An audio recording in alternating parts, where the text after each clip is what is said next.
Lo característico de la transformación digital es que nos brinda diferentes perspectivas y enfoques para emplearla y adaptarla dentro de las empresas. Una de ellas es la ciberseguridad o seguridad digital. Hoy vamos a abordar este prisma de la tecnología desde un fabricante importante, Kaspersky, y para ello nos acompaña Eduardo Valle, director del equipo de respuesta a incidentes de Kaspersky para Américas. Eduardo, bienvenido. ¿Qué tal? ¿Cómo estás? Muchas gracias. Eduardo, en Coventalks nos gusta darle un rostro a la tecnología, a las experiencias. Por ello me gustaría que le contaras a nuestra audiencia cuál es tu perfil profesional, tus carreras, las que has realizado desde luego y tu experiencia en Kaspersky. Bueno, yo soy ingeniero en telecomunicaciones de la Universidad Distrital aquí de Bogotá. Y después de esto hice una especialización en gerencia de telecomunicaciones. Pero al mismo tiempo empecé a trabajar con fuerzas militares y ahí es donde encuentro la pasión, porque realmente es una pasión por este tema de ciberseguridad desde el punto de vista de investigación digital forense.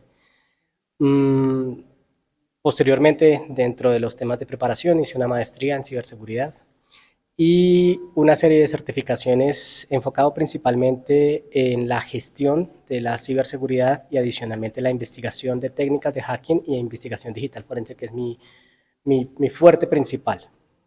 ¿Y cómo fue esa llegada a Kaspersky, a un fabricante internacional?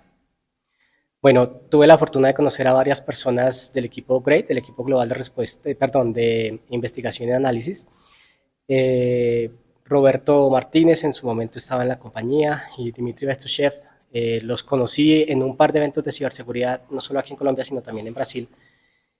Y conocieron un poco mi trabajo de lo que hacía. Realmente no fue muy amplio la comunicación con ellos, pero sabían lo que hacía y en 2017 me llamaron y me dijeron que si me interesaba ser parte del equipo global de respuesta a emergencias. Me dedicaría exclusivamente a respuesta a incidentes y llevaba trabajando cerca de 10 años en ese tema.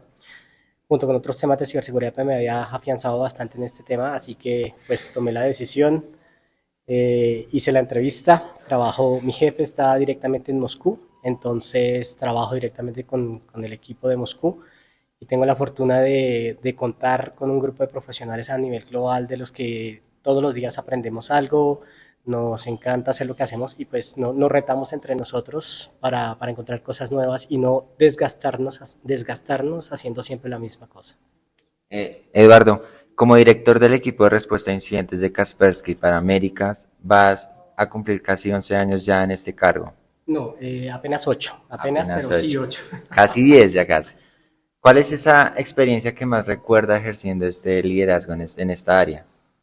Bueno, el liderazgo recién lo tengo, llevo un año como director, anteriormente era especialista en respuesta a incidentes, pero el tema del liderazgo es interesante porque pude hacer un equipo de profesionales con enfoques totalmente distintos, con formas de ser distintas. Mi equipo está en Brasil, México, Estados Unidos y estoy yo en Colombia. Entonces son culturas distintas, son formas distintas de actuar y lo que más me ha gustado es motivarlos a ellos para que dejen lo técnico y apoyen a los equipos, a las fuerzas de venta, llamémoslo así, que sepan no solamente decir técnicamente qué sucede en un incidente, sino abordar a los clientes y acompañar a ventas a decirles lo necesitan y lo necesitan por estas razones. Sí, justificarlos, pero llegar a la razón del cliente y no al elemento técnico exclusivo en el cual siempre nos afianzamos muchísimo y nos dedicamos a ello. Bueno, es un recorrido impresionante. Creo que nuestra audiencia puede deducir eso. Entremos ya en materia, Eduardo. Ciberseguridad. De acuerdo con tu experiencia y con lo que ven actualmente desde el área que lideras, ¿cuáles son esas tendencias en materia de seguridad digital para regiones como América Latina? Bueno, desde el año pasado yo tomé junto con el equipo de Great un tema que es el Global South y es cómo los delincuentes empezaron a ver que debajo del paralelo de Ecuador había organizaciones que estaban involucrándose fuertemente en temas tecnológicos, subiéndose a la nube, temas on-premise, todas las vertientes de tecnología, pero no abordaban la seguridad.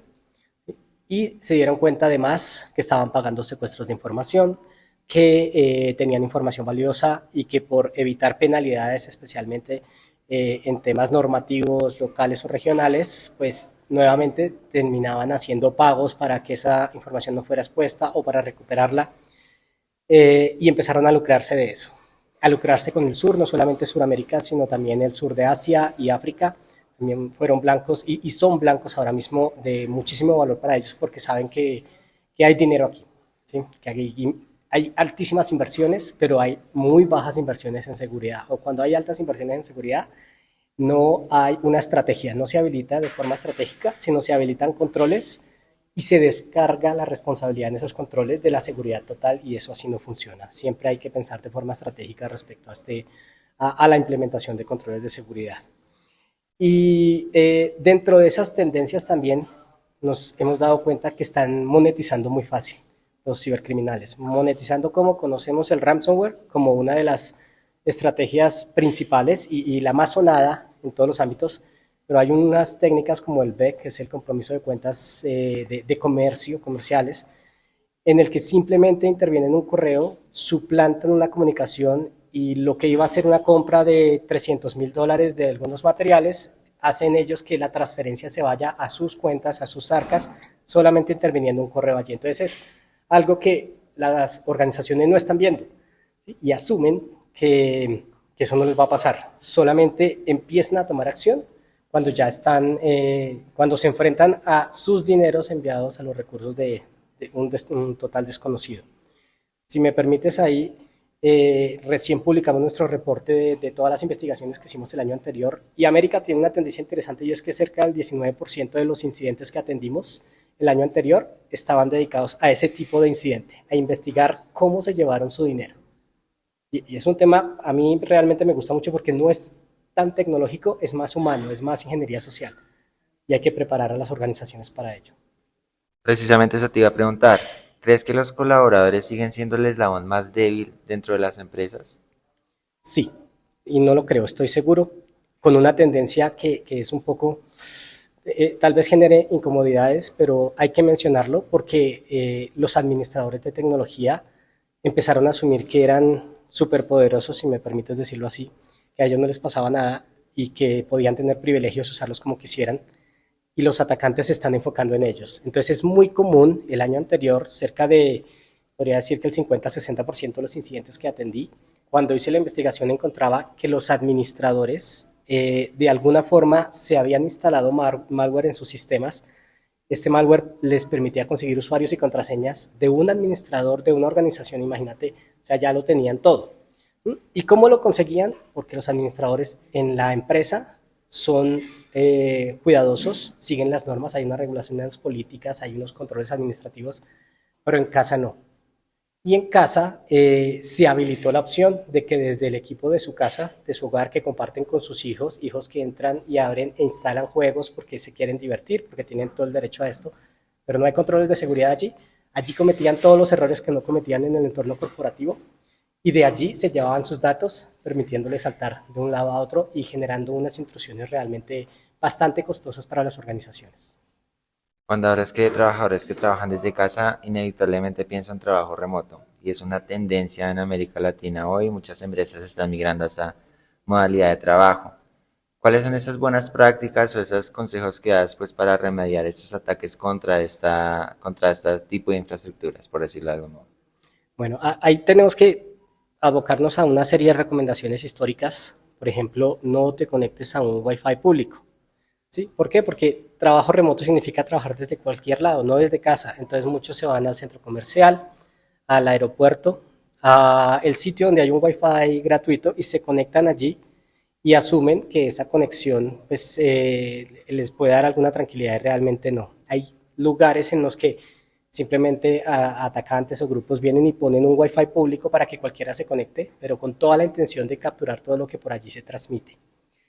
Entonces, eso respecto a dónde nos conectamos. Ahora, ¿desde dónde lo hacemos? Estamos usando nuestros laptops, pero a veces llegamos a la casa del familiar y me prestas tu computador para hacer XY tarea y pues confiamos en nuestra familia, confiamos en nuestros hijos, pero realmente si no hay controles de seguridad habilitados allí, yo creo que no podemos confiar en esos sistemas. Yo particularmente tengo muchos controles sobre los dispositivos de mis hijos, su laptop, su smartphone, porque sé que ellos no son conscientes de lo que están haciendo. Los juegos los atraen, los videos, las aplicaciones y terminan siendo convencidos por este tipo de actividades. Entonces, si yo no le pongo controles a ellos, yo sé que van a comprometerse y ahora yo comparto el Wi-Fi de mi casa donde hago mis labores corporativas, operativas, con mis hijos. Entonces, el compromiso del dispositivo de uno de mis hijos puede significar que lleguen a mi dispositivo y de ahí en adelante pues empezar a comprometer la seguridad de la organización para la cual trabajo, que además ejerce labores para otras organizaciones. Entonces, mira el canal que estoy haciendo si yo no tomo medidas. ¿Qué pasa en los hogares tradicionalmente? Pues que no se toman esas medidas porque se asume que el control debe estar desde la VPN, o sea, ya cuando entro a mi organización, allá ya todo se controla, ¿sí?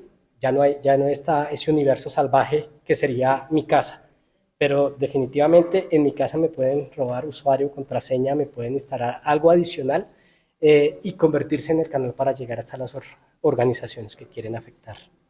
Eduardo, legislación. En países, digamos, que hacen parte de la Unión Europea, los mecanismos, las herramientas de ciberseguridad son como muy obligadas dentro de las empresas. ¿Latinoamérica camina en esa misma dirección o estamos un poquito rezagados? Vamos en esa dirección.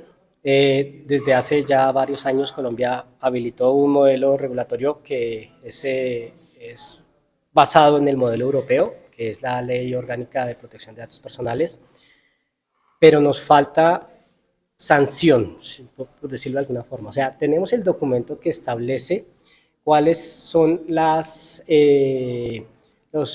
delitos informáticos o cuáles son las contravenciones a las normas, ¿cierto? Dice que puede haber unas penalidades, unas multas, etcétera, pero no hay quien se encargue de eso, ¿sí? No hay quien esté evaluando sobre el sector privado ni sobre el sector público, quién está cumpliendo, cómo lo está cumpliendo. Entonces, se convierte en un documento guardado en un folder que no tiene éxito. Hay un caso bien interesante ahora mismo que es Chile. Chile recientemente publicó su ley de ciberseguridad. La ley es muy clara, obliga a las organizaciones que cuando sufran un incidente lo tienen que reportar obligatoriamente, no hay opción de que lo oculten y tienen que demostrar qué parámetros o cómo habilitaron elementos para investigar y determinar las causas raíces y habilitar controles. O sea, la ley es muy clara, tiene la forma de operar y adicionalmente está muy atada a sanciones. O sea, si no se presenta eso, las penas son altísimas, son muy costosas y cuando le duele el bolsillo a las organizaciones, ahí sí van a invertir. ¿Qué está pasando en Chile entonces? Que todas las organizaciones están preguntando, bueno, ¿cómo me blindo en términos de ciberseguridad? Y si sufro un incidente, ¿cómo podemos investigar y garantizar que vamos a cubrir o a responder todas las inquietudes asociadas a ese incidente? Creo que es el ejemplo, el mejor ejemplo que hay en la región ahorita mismo, Chile. Siempre se ha hablado de Colombia con muy buenos documentos, muy buenas leyes, pero yo sigo diciendo que nos falta algo. O sea, tiene que haber alguien ahí empoderado de esas leyes y de aplicar las sanciones a que haya lugar. Aquí hay demasiadas entidades, pero todas están politizadas y cambian de un gobernante a otro, entonces no tienen continuidad. Entonces, eso es muy desafortunado. Hemos visto incidentes grandísimos aquí en Colombia, un boom mediático, muchos problemas porque la gente pierde acceso por temas de salud, por temas, no sé, de hacienda, de diferentes sectores, pero después de eso no pasa nada, no queda más sino como una historia, no se habla de sanciones, no se habla de temas de recuperación de lecciones aprendidas, ¿sí? Los incidentes aquí realmente se convierten en una actividad que para el proceso, que hace que se restauren o se recuperen en un momento anterior y todo sigue funcionando igual. Eso realmente no es la forma de gestionar un incidente. Si te dijera que en una escala de 1 a 100, ¿qué porcentaje de preparación le darías a las empresas colombianas? ¿Qué me responderías? Uy, de 1 a 100. Bueno, yo le daría al sector financiero, eh, Interesante, por sector sería al muy sector bueno de saber. financiero porque lo he trabajado con ellos, lo he visto desde adentro, también trabajé en el sector financiero, he visto los encuentros que hacen con la superintendencia, con su CECIR y me parece muy interesante, intercambian información, todavía hay un poco de sesgo en el que es muy difícil decir me han abordado, han entrado a mi infraestructura y tomen ustedes, protéjanse, esto es difícil de hacer, pero ya lo están haciendo. Entonces, entre ellos colaboran, yo a ellos, ¿qué les podría dar? Un 85, 90, pero todavía falta trabajo, sin embargo, es el sector más fuerte. El financiero, me parece a mí. El sector gobierno, desafortunadamente, por esas transiciones cada 4 o 5 años, es muy complicado que mantengan una continuidad. Entonces, si hay planes de trabajo, los planes de trabajo deben ser efectivos a 2 años. ¿Por qué? Porque es 1 año de llegada, de toma de conocimiento, 1 año de planeación y 2 años de ejecución.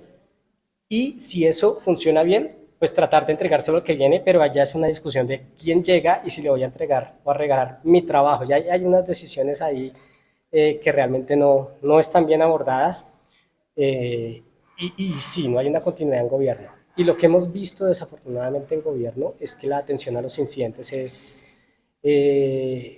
muy mal desarrollada, muy mal desarrollada. Esperan obtener respuestas de todo el entorno.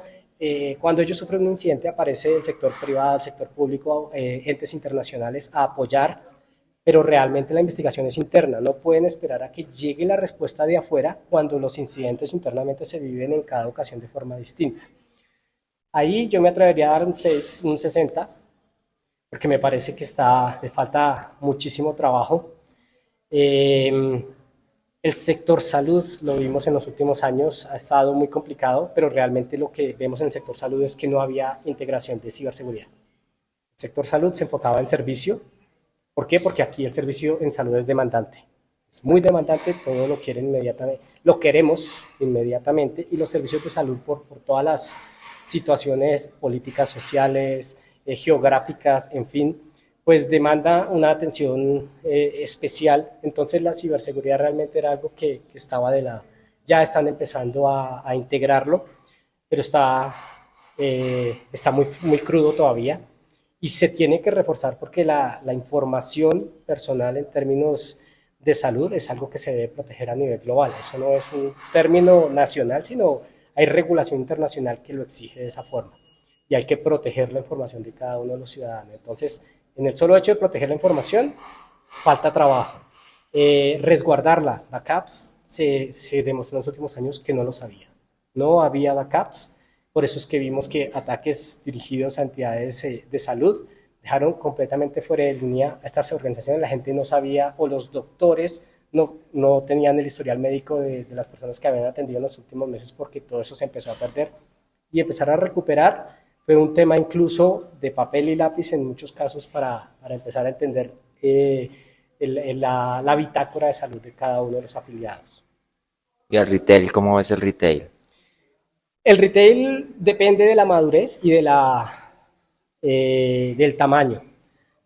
Entonces, los grandes sí le han invertido, le han invertido porque son blancos constantes de todos los tipos de ataques. O sea, en el retail hay dinero y los atacantes saben que allá pueden hacer suplantación, pueden hacer transferencia no consentida de recursos, ir directamente a la moneda.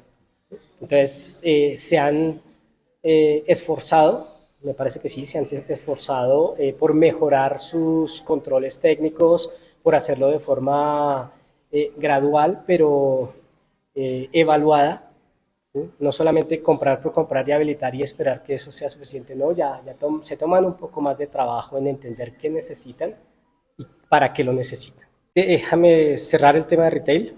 Le daría un puntaje 70, 80, pero lo que sí puedo decir del retail es que ha sido producto de los incidentes que han vivido. O sea, han aprendido de los incidentes, pero muchos de ellos se han estrellado con unos incidentes muy fuertes. En pandemia vimos cómo se acababan muchas industrias que lo que hicieron fue habilitar acceso remoto en las decisiones más inseguras posibles y vinieron adversarios que supieron afectarlos completamente, incluso acabar muchas pequeñas compañías. Que esto en las grandes se ve, sucede, pero digamos que ya tienen controles más robustos y que los siguen mejorando con el tiempo. Entonces un 70. Un 70, sí. Y el sector académico, para cerrar, me parece que le está invirtiendo. En los últimos años, desde el punto de vista de Kaspersky, he visto el llamado de muchas entidades aquí a nivel nacional, especialmente universidades, para no solamente para habilitar endpoint, sino para ir capas más arriba y empezar a ver la ciberseguridad de ellos de otra forma. Cada vez que yo tengo la oportunidad de hablar con el sector académico, les digo, ustedes deberían, por supuesto, invertir en seguridad para protegerse, pero para entender qué está pasando en el país. Si ustedes ponen algo que tenga buenos ojos, van a entender cómo se mueve la ciberseguridad en el país y ustedes como academia pueden producir contenido que ayude a proteger a los otros sectores. Ahí yo diría que un 50, porque recién los escucho. Sé que antes lo han hecho, pero yo lo veía mucho desde el control endpoint. Pero ya empezaron a ir capas más arriba para entender más y para a conocer más la tendencia de ellos mismos, de lo que está pasando localmente. Ah, se raja el sector educativo, de acuerdo contigo. Pero va Ok, creciendo, ¿sí? Ya hace unos años, si me lo hubieras preguntado, yo había dicho 10, 20. ok. Ahora me parece 50, 60 porque le están invirtiendo y las inversiones me llaman la atención porque son grandes y es en productos de inteligencia de amenazas, no es exclusivamente de control endpoint. Hablemos de comercio electrónico. Hoy en día es el auge, el boom. ¿Cuál es la relación ahí entre ciberdelito y comercio electrónico? Bueno, ahí hay una diferenciación interesante y es, por ejemplo, hay ciberataques. Los ciberataques tienen muchas formas de expresarse, pero yo particularmente digo que es cuando la infraestructura, ¿cierto?, con la que cuenta este comercio es atacada y es usada para comprometer bien sea recursos o de la organización o de los clientes. ¿Sí? Pensemos en que comprometen el servidor y todos los usuarios que llegan y ponen su tarjeta de crédito, se les saca una copia desde el servidor de este comercio y se envía a venta y para hacer transferencias no autorizadas. Pero es muy distinto hablar del fraude tradicional por medios electrónicos. Entonces ahí es cuando te llega el phishing al WhatsApp o por SMS y la gente abre y mete sus datos. ¿Sí? Es la infraestructura de cualquier otro, una infraestructura gratuita para llevarse los datos, pero como decía ahí, que el comercio que lo estaba buscando es un comercio legítimo, el usuario tiende a asumir que el ataque lo sufrió este comercio y no lo sufrió él. ¿Sí? O sea, si lo hubieran llamado y le hubieran pedido los datos, los hubiera dado, pero ahora se los están enviando con un link y lo convencen nuevo más porque viene con el logo y se convence. Pero eso no es un ciberataque, eso es un ataque tradicional por medios digitales, medios informáticos. Entonces, ¿qué sucede allí? Hay unos grupos especialmente Colombia, Perú, Venezuela y Brasil que son brillantes en hacer ese tipo de fraude desde tiempos ancestrales, lo hacían por teléfono, lo hacían levantando información en la entrada de los centros comerciales y ya lo hacen digital y son muy buenos. Entonces, nos estamos enfrentando a unos grupos que saben monetizar, que a mi modo de ver, y este es un comentario muy propio, nos tienen una lista y están mirando a los más fáciles de abordar y de pronto a los que tienen más recursos. Pero todos estamos en la lista. En algún momento, esta persona que dice, no, es que a mí nunca me llaman, a mí nunca me llega un phishing, no, estás en la lista de espera. O sea, tranquilo que el momento va a llegar, solamente que están haciendo dinero con otros. Entonces no tienen ningún afán. Y son cifras pequeñas, pero en volumen. ¿Sí? Muchas personas afectadas con volúmenes pequeños de dinero pues terminan convirtiéndose en volúmenes grandes de dinero, con mafias que se hablan entre ellas. Entonces, las vacaciones, el mundial de fútbol que se viene en 2 años, ¿sí? El mundial de fútbol es un evento en el que todas esas mafias se encuentran y dicen, ¿cómo vamos a robar? Porque la gente viene a gastar plata y viene descontrolada. Entonces vienen los que saben clonar tarjetas, vienen los que saben de los pickpockets, de sacarte la billetera. Todos se unen y cada uno se encarga de algo. Y entre ellos se hablan. Entonces conseguimos el usuario y la contraseña del banco de esta persona, entramos y tiene varios millones de pesos.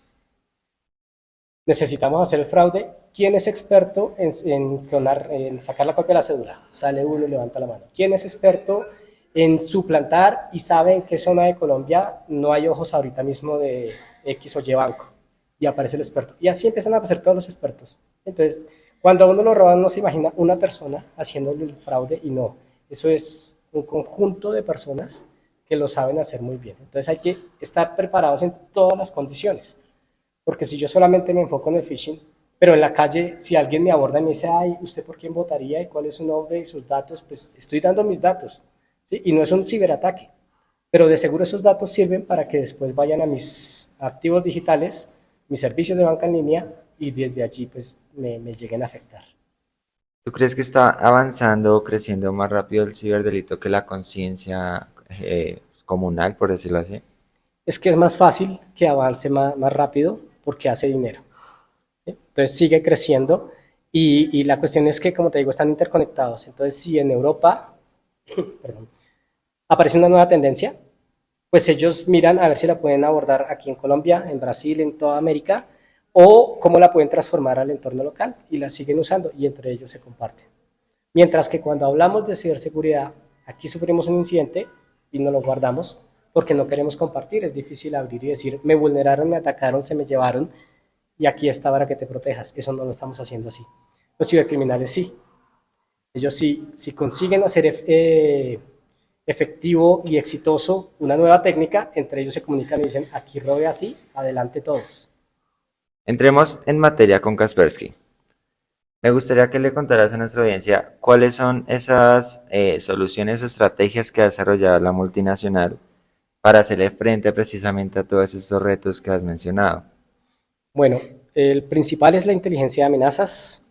Desde múltiples fuentes, nuestro portal de inteligencia de amenazas aborda muchas formas de entender cómo son las técnicas, tácticas y procedimientos abordadas por los atacantes y en eso nos enfocamos. Ahora mismo tenemos un producto que es el Digital Footprint Intelligence. Algunos lo resumen como un monitoreo de marca, pero realmente es mucho más que esto. Pero es la oportunidad que tengo yo de ver qué se está diciendo en términos o en medios digitales respecto a mi marca.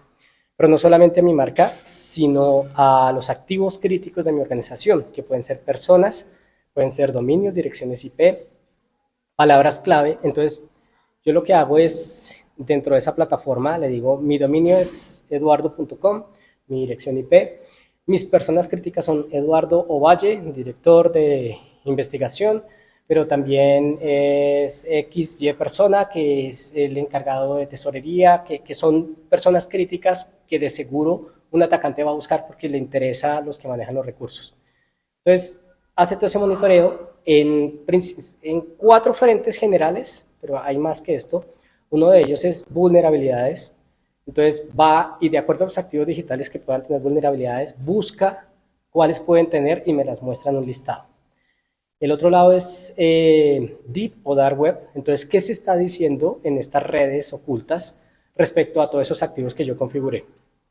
¿Quién está hablando? Si se están ofertando, se están vendiendo usuarios, contraseñas, datos adicionales que puedan ser confidenciales y abusados para entrar a las infraestructuras. En tercer lugar, toda la infraestructura de Kaspersky para detectar amenazas. Si una de esas amenazas llega a hacer tránsito o a alojarse en alguno de los recursos, entonces va a estar allí pendiente y va también a alertar. Y me haría falta una que es los temas de fugas de información. ¿Por qué? Porque las fugas de información son de 2 tipos. Uno en el que recibo un ataque y se llevan mis bases de datos y otro en el que yo, de forma inconsciente, monto un servicio para que mis usuarios lo consuman, pero no le pongo los controles adecuados de tal forma que no solamente van a ver la información de cada usuario, sino la de todos. Es decir, pueden sacar la base de datos, pero puede ser un error de configuración. Entonces también hay ese monitoreo y ese alertamiento constante. Se puede hacer en tiempo real, es decir, cada vez que aparezca un dato de estos, él va a estar alertando diciendo, aquí hay un dato, fue publicado en estas condiciones, tiene este tipo de información, verifíquelo. O también se puede hacer histórico, es decir, hoy veo que están atacando el correo de eduardo.valle@kaspersky. Aunque lo voy a poner allí a ver qué se sabe históricamente, a ver si de pronto desde ahí yo entiendo por qué lo están atacando hoy y ahí puedo ver cosas como, por ejemplo, malware stealer, que es ese malware que se inyecta en el navegador y que se roba todos los datos. Ah, ok, yo guardé mis datos en el navegador en alguna sesión que hice y allá ese sistema llegó malware y se llevó mis datos. No es que yo los haya puesto, sino que cometimos el error de no tener un control de seguridad allí. ¿Cuáles son esas tecnologías que habilitan este servicio, esta solución, Eduardo? Eh, Tecnología para el Digital Footprint Ajá. Intelligence. Realmente ni siquiera es tecnológico, como te decía, se puede hacer monitoreo de personas. Nosotros tenemos muchos clientes en los que quieren saber solamente si sus vicepresidentes son blanco de algún tipo de actividad de recolección de información o que están dirigiéndoles phishing a ellos para llevarse los datos. Entonces nos dicen, quiero y este vicepresidente que se monitoree. Ellos se llaman así, sus teléfonos son estos y sus correos son estos. Cuando algo de esto se alerte, inmediatamente pues, se pueden empezar a tomar acciones. Entonces no es exclusivamente tecnológico, es más atado a la necesidad de qué quiero yo monitorear respecto a los activos de más valor para mí. Y los activos pueden ser de cualquier tipo, no tienen que ser exclusivamente tecnológicos. Ok. En los últimos años, diversas consultoras como Gartner, por ejemplo, han llamado la atención que el ciberdelito está pasando de las redes de TI a las de TO. ¿Cómo responde Kaspersky a ese desafío? Es algo bien interesante porque son, aunque universos que se encuentran, porque obligatoriamente se encuentran en algún momento, son totalmente distintos en términos de protección principalmente. ¿Por qué? Porque es que mientras en TI hay unas latencias, hay unos tiempos que por más que yo ponga allí un dispositivo que va a censar el tráfico, que va a censar los archivos y va a detectar si es malicioso o no, en TO no funciona así, porque donde yo ponga algo que haga que se corra un milisegundo, mi producción va a variar, se puede dañar, ¿sí? Entonces puede impactar. Entonces allí es totalmente distinto el esquema y para eso Kaspersky cuenta con el KICS, Kaspersky for Industrial Control Systems, que tiene algo interesante y tiene mucho de la tecnología de los entornos de protección TI, porque hay firmas, pero las firmas están enfocadas a entornos de tecnologías de operación, es mucho más ágil, las latencias se llevan al mínimo o a cero gracias a la forma de arquitectura, y se enfoca no solamente en malware, es decir, un PLC puede ser afectado por una pieza de malware y ya nosotros la conocemos y cuando la vemos hacer tránsito la cortamos y evitamos que llegue allá. Pero también aprende de la infraestructura. Entonces él sabe que los sensores tienen que llegar a un valor específico y que a partir de ese valor se activan los actuadores. Hace ese aprendizaje. Cuando eso varía, para Kaspersky tiene que haber una alerta. ¿Por qué? Porque es que eso está hecho para que funcione como un reloj. Si algo varía y cambia, quiere decir que o hubo una manipulación autorizada, legítima, ¿cierto?, de cambios en la producción, o hay una intervención para manipular los procesos de producción. ¿Sí? Entonces, Kaspersky no puede en ese momento decir es bueno o es malo, sino yo alerto y verifiquen qué es lo que está pasando aquí, porque ha cambiado y las variaciones ahí afortunadamente son casi nulas. Entonces, cuando hay una variación es un momento de actuar y eso lo hace directamente Kaspersky. Entonces, no es solamente malware, acceso a URLs, sino también comportamiento de los sensores y actuadores de todos los elementos que componen esa red de tecnologías de operación. Eduardo, la nube se ha convertido en un tema prioritario para muchos líderes de negocio. ¿Cómo es esa triada entre Kaspersky, la nube y la ciberseguridad?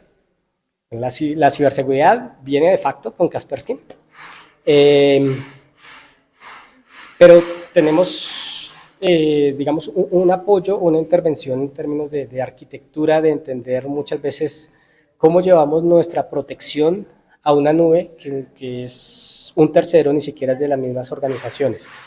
Hay formas de llegar a esas nubes, tenemos productos que se habilitan en nube, pero también tenemos algunos elementos intermediarios que nos ayudan a hacer como un esquema híbrido, ¿sí?, para entender cuándo viene desde la infraestructura propia del cliente, cuándo se está transmitiendo en la nube y básicamente nuestros controles tienen que, nuestros controles no, sino nuestros productos de seguridad tienen que validarse contra la arquitectura dispuesta por cada organización. Siempre hablamos de AWS Azure como un elemento que se enciende y se empieza a trabajar, pero realmente si no se configura apropiadamente, si no se define la arquitectura, se entiende qué está pasando allá arriba, qué está pasando abajo y si hay un esquema de intercambio entre los dos, pues tampoco va a ser fácil habilitar la seguridad para cualquiera de los dos segmentos. Entonces, es un trabajo que realmente depende mucho de la construcción de la infraestructura para habilitar los controles en los puntos donde sea necesario. Finalmente, para ya ir terminando, Eduardo, ¿hacia dónde camina la seguridad digital y cómo responde Kaspersky a eso? Bueno, aquí hay un concepto que Eugene Kaspersky, el fundador de la compañía, siempre ha dicho, y es la ciberinmunidad. Y la ciberinmunidad se logra habilitando la seguridad de facto en tecnologías y en procesos. ¿Sí? Y bien, tecnologías, personas y procesos. Entonces, todos tienen que hacer parte de la estrategia y lo mejor es pensar primero en seguridad al mismo tiempo de habilitar nuevos elementos, nuevas configuraciones, nuevos procesos, cambios, etcétera, porque si no se piensa en la seguridad desde la base, venir a ponerla después de que el proceso sea exitoso o que el servicio sea exitoso va a ser demasiado costoso, o sea, no costoso, sino demasiado costoso porque es un proceso que ya tiene éxito, que yo no puedo tocar y tengo que empezar a proteger por los lados, no desde el core, porque realmente no se concibe así o tendría que volver a rediseñarlo completamente.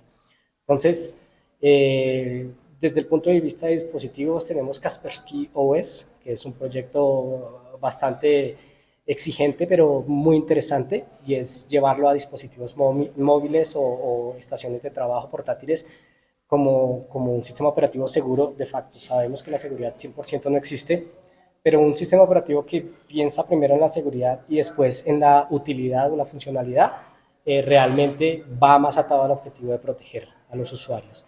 Y personas más conscientes.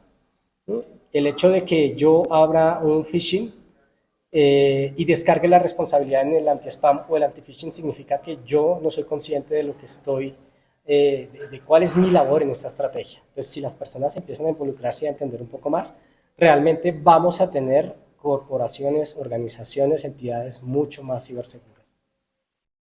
Finalmente, pues para ya despedir este nuevo capítulo de Cohen Talks, me gustaría que les contaras a nuestra audiencia por qué Cohen, Controles Empresariales y Kaspersky son los mejores aliados de sus negocios. Bueno, yo ahora mismo aquí estoy viendo muchas oficinas, ¿cierto? Y me voy a permitir leer algunos de ellos: dominio, data center y nube, cualquier cosa o todo como un servicio. Entonces, Cohem tiene mucha visibilidad, tiene, según lo veo aquí mismo también, muchas habilidades, se sabe mover en un mercado que es muy dinámico y que siempre trae nuevos retos.